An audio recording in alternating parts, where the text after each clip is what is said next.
Ki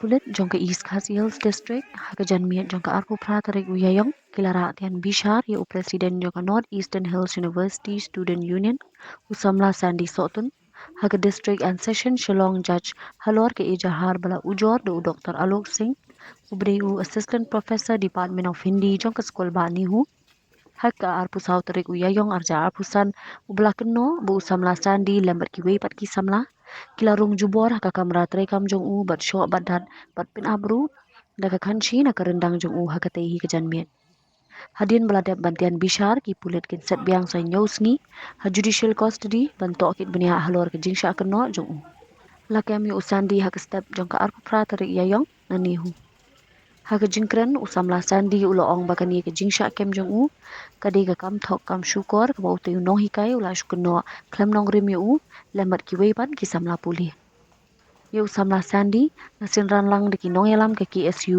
makin thop nadu organizing secretary usamla Raymond Kharjana par usamla Ruben Najir assistant general secretary ka CEC. Yes, one arrest has been made. Who is the person? His name is Sandy Sotun, President Nehusu. Okay.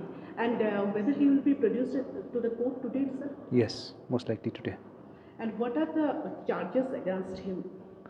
Assault, confinement. Okay. And any other arrest also, or only one? The law will take its own course. Okay, thank you.